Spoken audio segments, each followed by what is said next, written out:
नमस्कार दोस्तों, सर जी क्लासेस में आपका स्वागत है। तो हम लोग कंप्यूटर बेसिक सब्जेक्ट देख रहे थे आरआरबी एनटीपीसी एग्जाम के लिए, जो कि आपका ये सीबीटी 1 और 2 दोनों के लिए हेल्पफुल रहेगा। और इसके पहले जितने भी लेक्चर्स हमने कवर किए हुए हैं इसका, तो हमने जो है प्लेलिस्ट बना दिया है अलग से। तो डिस्क्रिप्शन बॉक्स में लिंक दिया हुआ है, तो वहाँ जाकर आप लोग सारे वीडियो को देख सकते हैं। और हमने देखिए एक पूरा कंप्लीट जो है पीडीएफ भी तैयार करके प्रोवाइड कर दिया है कंप्यूटर का, जिसमें कि आपको पूरे कंप्लीट लेक्चर्स मिल जाएंगे। और साथ में प्रीवियस ईयर के क्वेश्चन भी इसमें हमने इंक्लूड किया हुआ है टॉपिक वाइज। और साथ में और भी एडिशनल क्वेश्चन हमने ऐड किया हुआ है। तो एटलीस्ट आप लोग जो है इतना जरूर कवर करके चले जाना। इससे आपका जो है जरूर आपको एग्जाम में हेल्पफुल रहेंगे आपके। और इसके अलावा इन्वायरमेंट का भी जो है हमने पूरा कंप्लीट लेक्चर्स ऑलरेडी बना दिया, और साथ में पीडीएफ भी उसका प्रोवाइड कर दिया है।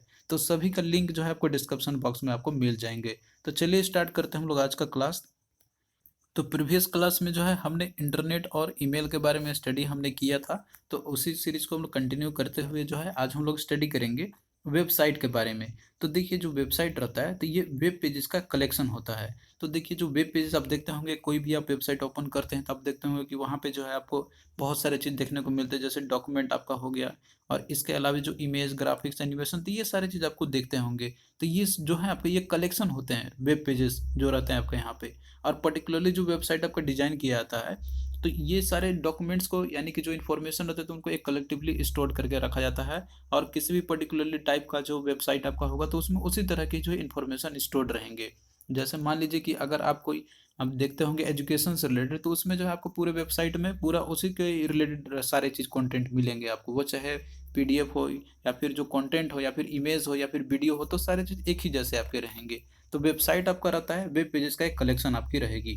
और डॉक्यूमेंट जो आपके रहते हैं, तो ये जो हम लोग इंटरनेट के थ्रू एक्सेस इसको कर सकते हैं, जिसमें कि थीम जो रहते हैं आपके बेसिकली एक ही टाइप के रहते हैं आपका यहाँ पे। और जितने भी वेबसाइट पे वेब पेजेस आपके रहते हैं, तो वहाँ पे देखिए एक तरीके की हाइपर लिंक होती है। इन सभी के थ्रू जो आपस में कनेक्टेड रहते हैं। यानी कि अगर आप कोई भी एक चीज़ पे आप टेक्स्ट पे आप क्लिक करते होंगे, तो आप देखते होंगे कि आप दूसरे पेज पे चले जाते हैं। तो वो होता है आपका स्पेशल एक हाइपर लिंक होती है। और जो वेब पेज आपका रहता है, तो इसमें क्या क्या आपको डिस्प्ले कर सकता है इन्फॉर्मेशन का, तो ये देखिए इसमें आपके जैसे टेक्स्ट हो सकते हैं, इसके अलावा ग्राफिक्स होते हैं, एनिमेशंस होते हैं, और साउंड भी रहता है, और वीडियो भी रहते हैं। तो ये सारे चीज़ आपके रहते हैं यहाँ पे। तो सिंपल हम कह सकते हैं जो वेबसाइट आपका रहता है, तो ये जो आपका कलेक्शन होता है डिजिटल डॉक्यूमेंट्स का।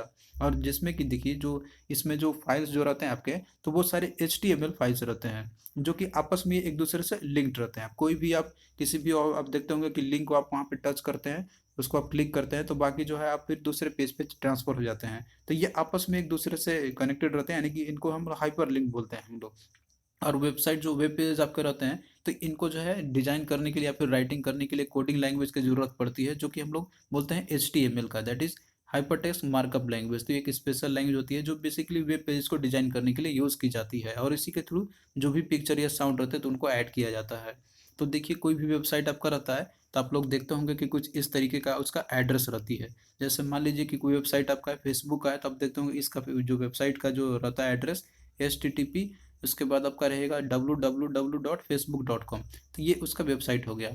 अब उसके बाद जो वेब पेज रहेगा इसका, जैसे मान लीजिए कि ये वेबसाइट है, उसका फर्स्ट जो उसके बाद जो भी पेज उसके खुलते जाएंगे, जैसे प्रोफाइल का आपने फर्स्ट पेज खोला, तो वो उसका वेब पेज हो गया। उसी तरीके से अंदर में और आप जाइएगा प्रोफाइल के अंदर में, अपना जो भी पर्टिकुलर जो आपका इंफॉर्मेशन रहेगा, तो वो और उसके अंदर में जाता है, वो सारे वेब पेज रहते हैं इसके।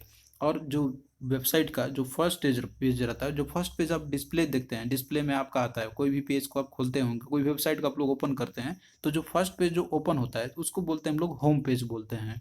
किसी भी वेबसाइट का जो फर्स्ट पेज रहेगा तो उसको बोलते हैं हम लोग होम पेज। और ये चीज़ भी आपसे पूछा जाता है बराबर, तो आप लोग जो इसे याद रखना। अब भाई हम लोग यहाँ पे देखते हैं वेब एड्रेस और यूआरएल के बारे में। तो देखिए जो वेब एड्रेस आपका रहता है, तो ये किसी भी पर्टिकुलर वेबसाइट का वो एड्रेस होता है, या फिर मान लीजिए कोई फाइल का या फिर कोई डॉक्यूमेंट का, और उसके कोई भी चीज़ हो, कंटेंट का कंटेंट जो भी हो, तो उनका एड्रेस होती है। तो इसका एक फॉर्मेट आपका रहता है, जनरली आप देखते होंगे कोई भी आप जैसे मान लीजिए वेबसाइट को आप ओपन करते हैं, तो ये आपका नाम से रहेगा कि HTTP www, उसके बाद जो भी उसकी एड्रेस रहेगी। और मान लीजिए उसके अंदर में और आप डायरेक्टरी या फिर फाइल के बारे में एक्सेस करते हैं, प्रोफाइल के बारे में देखते हैं, तो उस तरीके से आपका ओपन वो होता जाएगा। तो वो होता है पर्टिकुलरली उस चीज़ का एड्रेस होती है। और उसके बाद आप देखते होंगे कि जितने भी कंप्यूटर आपके रहते हैं जो कनेक्टेड रहते हैं इंटरनेट में, तो सभी का जो है एक यूनिक वेब एड्रेस होती है। बिना वेब एड्रेस का आप कोई चीज़ को ओपन आप नहीं कर सकते हैं। तो इसके लिए देखिए, मान लीजिए कि आपको कोई भी कंप्यूटर पे आपको रीच करना है, पहुंचना है, आपको देखना है, उसको एक्सेस करना है, तो उसके लिए जो है एक पर्टिकुलरली वेब एड्रेस उसकी होनी चाहिए, इसके बिना जो है आप वहाँ पे कनेक्ट आप नहीं हो सकते हैं।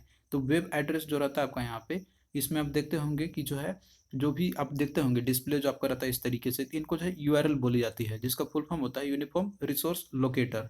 तो जो भी ब्राउजर आपके रहते हैं, ब्राउजर के थ्रू आप लोग जो है इन सारे यूआरएल को आप लोग टाइप करते हैं वहाँ पे, तो वो जो है आपका ओपन कर देता है, डिस्प्ले आपका कर देता है वेब पेजेस में जो भी आपके रहते हैं। और देखिए यहाँ पे आपको मिल जाएगा, जैसे कोई भी पेज आप ओपन करते हैं तो जो यूआरएल आपका रहता है, तो जो वेब ब्राउजर के जो टॉप में आपका रहता है एड्रेस के ऊपर में ये जो ब्लॉक्स आपका रहते होते होंगे, तो ये जो है यूआरएल रहती है किसी भी वेबसाइट का जो एड्रेस रहती है बेसिकली, या फिर कोई पेज का वो एड्रेस होती है। तो कोई भी यूआरएल आपका रहेगा तो कुछ इस फॉर्मेट में ही आपके रहेंगे, जैसे http://www.facebook.com, और इसके बाद जो इंडेक्स या फिर HTML आपका इस तरह से पेज आपके रहेंगे, या फिर प्रोफाइल जो अभी आप ओपन करते जाइएगा, तो इस तरीके का यूआरएल उसका एक यूनिक एड्रेस रहेगा। अब इसमें जो आपका रहता है यहाँ पे कि ये कौन कौन सा पोर्शन किया क्या है, तो जो HTTP है तो ऑलरेडी आपको हमने बताया हुआ कि एक प्रोटोकॉल है, और उसके बाद जो www आपका है, तो ये इंडिकेट करता है कि जो वेब पेज है तो वो जो है वर्ल्ड वाइड वेब का ही एक हिस्सा है, पार्ट है उसका। और बाकी जो इसके बाद जो पोर्शन आपका रहता है जैसे facebook.com है, तो ये जो है डोमेन नेम होती है, ये इंडिकेट करता है कि कोई भी पर्टिकुलर जो है तो वो किसका एड्रेस है, यानी कि किस किस के बारे में आप एक्सेस करते हैं वहाँ पे। तो ये यूनिक एड्रेस होती है किसी भी वेबसाइट का। आप फेसबुक ओपन करते हैं तो वो उसका एक अपना यूनिक एड्रेस रहेगा जो रहेगा यहाँ पे। और मान लीजिए कोई आप दूसरा चीज़ आप ओपन करते हैं, जैसे मान लीजिए कि आप लोग ओपन करते हैं किसी गवर्नमेंट साइट को, तो उसकी अलग रहेगी डोमेन।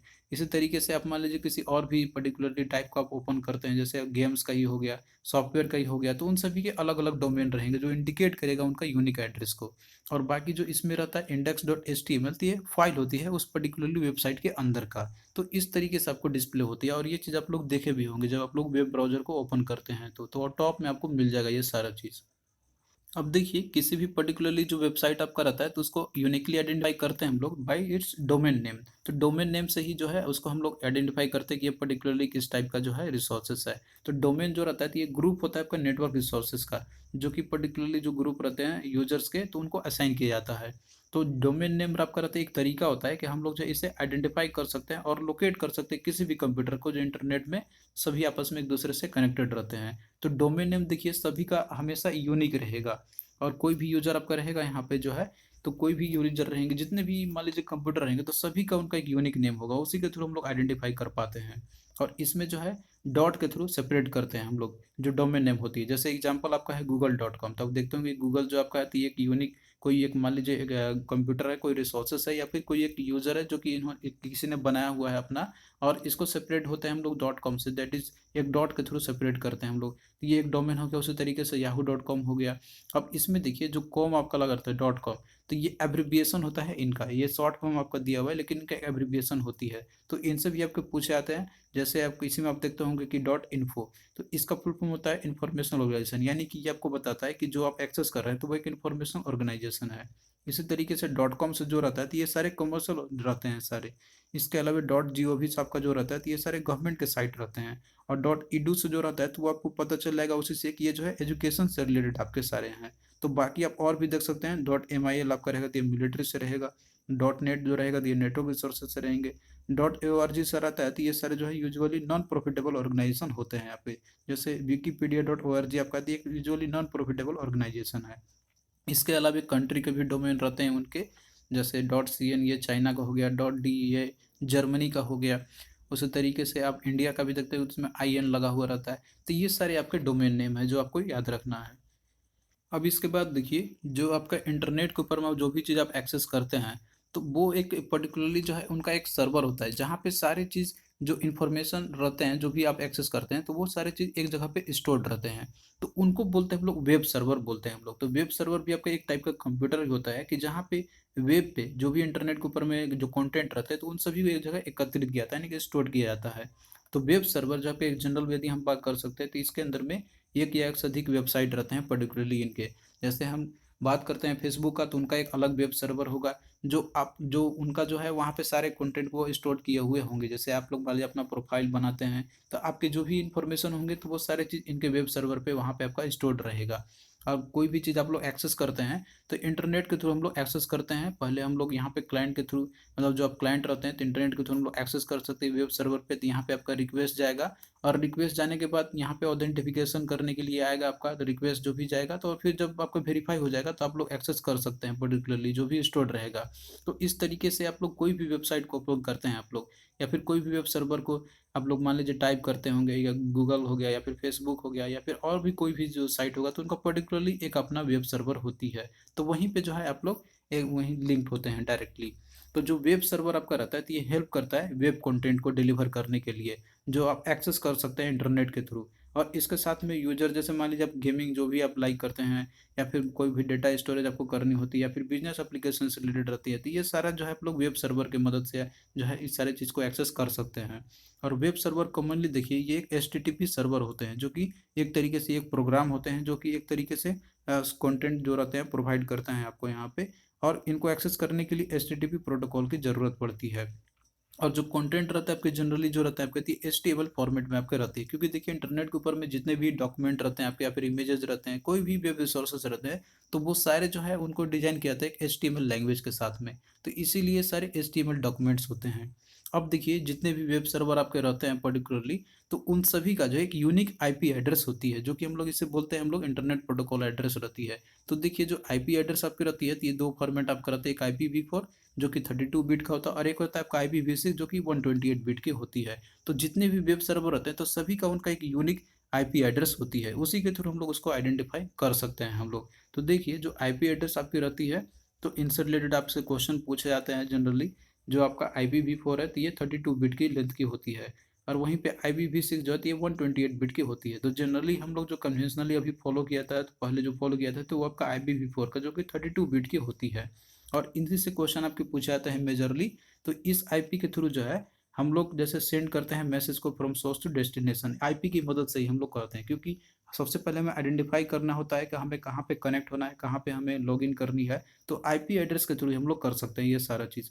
तो जितने भी कंप्यूटर जो कनेक्टेड रहते हैं, आप देखते हो इंटरनेट के ऊपर में, बहुत चाहे आपका कितना भी कंप्यूटर हो, तो सभी को एक यूनिक IP एड्रेस असाइन की जाती है, और उनको बोलाता है एक नोड पर्टिकुलरली। तो जितने भी नोड होंगे यानी कि जो कंप्यूटर जो भी रिसोर्सेस रहते हैं, तो सभी का एक यूनिक IP एड्रेस रहती है। और IPv4 में जो रहता है आपका, इसमें 32 बिट की एक लॉजिकल एड्रेसिंग होती है। अब यहाँ पे किस तरीके से जो है लॉजिकल एड्रेसिंग होती है आप यहाँ पे देख सकते हैं। तो देखिए इन सभी का डॉटेड डेसिमल नोटेशन जो रहती है, ताकि आप लोग इसको आइडेंटिफाई कर सके, लेकिन एक्चुअली में ये सारे बाइनरी फॉर्म में होती है। तो यहाँ पे 4 ऑक्टेट होते हैं इन सभी में, जो कि 8 बिट का हर एक आपका रहता है यहाँ पे। अब इसमें देखिए जैसे 4 ऑक्टेट का आपका 8 बिट ईच रहेगा, तो हर एक ऑक्टेट में जो है 0 to 255 मैक्सिमम और मिनिमम वैल्यू इसकी हो सकती है। तो इसमें देखिए जो कंपोनेंट आपके होते हैं, एक आपका रहता है नेटवर्क ID, और दूसरा रहता है होस्ट ID। जैसे मान लीजिए कोई एक ये दिया आपका IP एड्रेस है 192.168.1.34 है। तो इसमें देखिए एक आपका रहता है होस्ट ID, दूसरा रहेगा आपका नेटवर्क ID। तो ये डिपेंड करेगा कौन सा क्लास का आपका है, उसके बेसिस पे नेटवर्क ID और होस्ट ID उसकी होती है। तो इसमें आप देखिए जो IP एड्रेस आपकी रहती है डेटी आपका जो डेसिमल नोटेशन में हम लोग लिखते हैं इसको, दैट इज आपका दिया हुआ है 172.16.254.1 आपका है। तो एक्चुअली में ये डेसिमल में लिखा था ताकि आप लोग इजीली समझ सके, लेकिन एक्चुअली में ये जो होते हैं आपके, तो ये बाइनरी फॉर्मेट में होती है, और हर एक जो रहता है आपका यहाँ पे, तो ये 4 ऑक्टेट में रहती है, यानी कि ये 8 बिट का ईच रहेगा। जैसे 172 को हम लोग बाइनरी में हमने लिखा हुआ तो 8 बिट का आपका रहेगा, उसी तरीके से 16 आपका ये भी जो है 8 बिट का आपका रहेगा। तो टोटल जो है 32 बिट के होते हैं, यानी कि 4 बाइट्स का आपका रहता है, क्योंकि ये IPv4 में असाइन की गई है। तो इस तरीके से आप लोग जो है सभी को असाइन कर सकते हैं, कोई भी IP एड्रेस रहेगा तो आपका।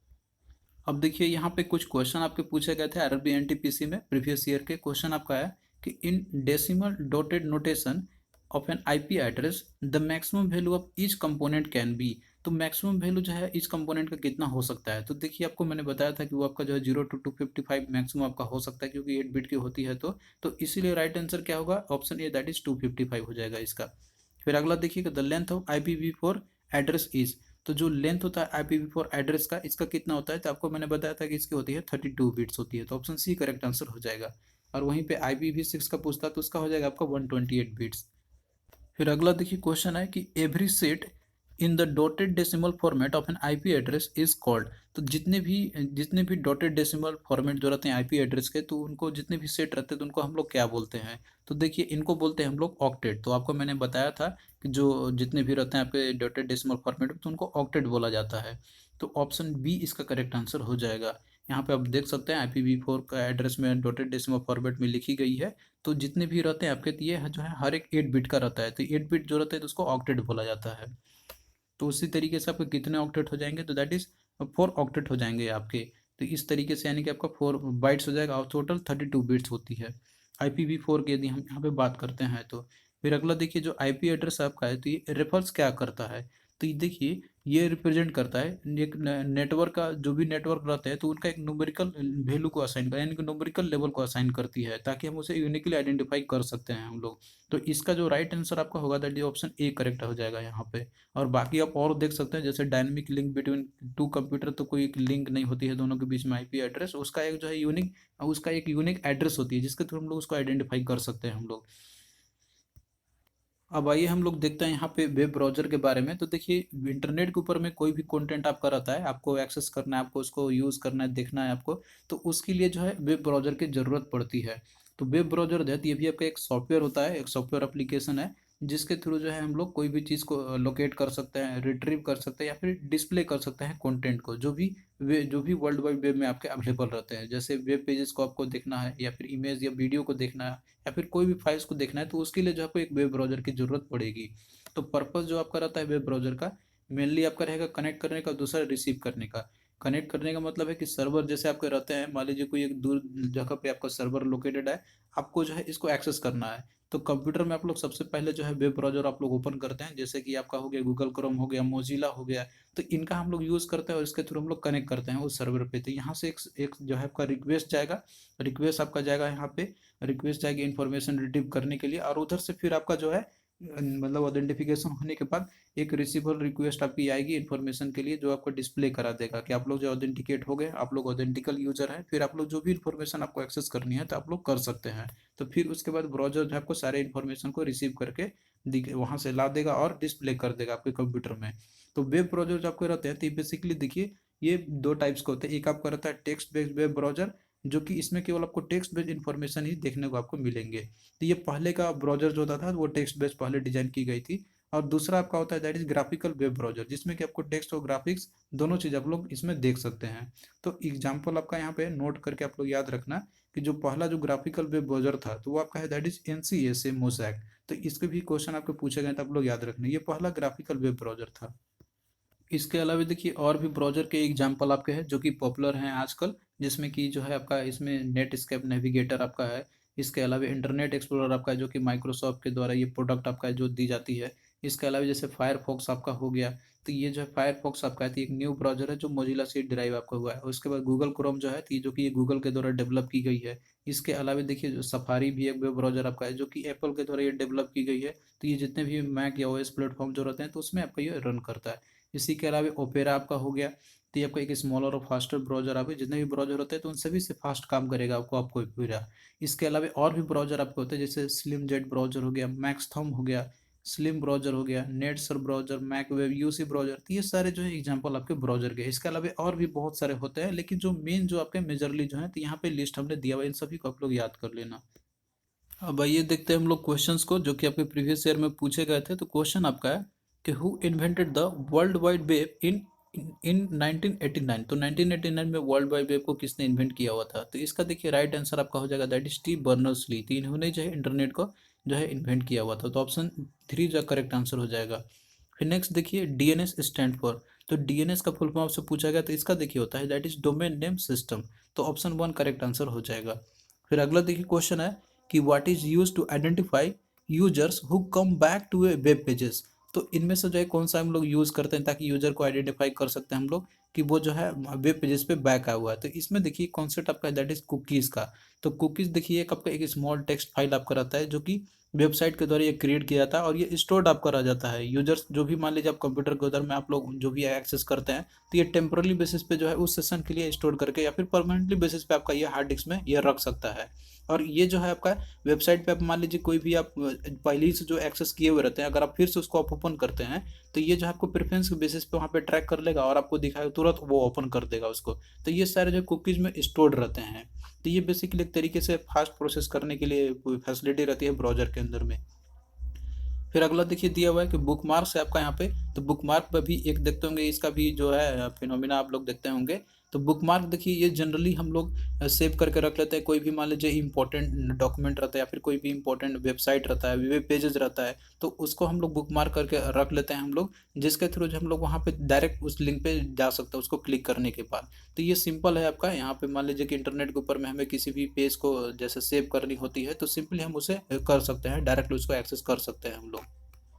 अब भाई ये इसके अलावा और भी इंपॉर्टेंट क्वेश्चन को हम लोग देख लेते हैं, इन्हीं से रिलेटेड आपका है। तो क्वेश्चन देखिए कि which one of the following is not a web browser. तो इनमें से कौन सा एक वेब ब्राउजर नहीं है? तो ऑप्शन में देखिए दिया हुआ है क्रोम, इंटरनेट एक्सप्लोरर, ओपेरा या फिर हेडू।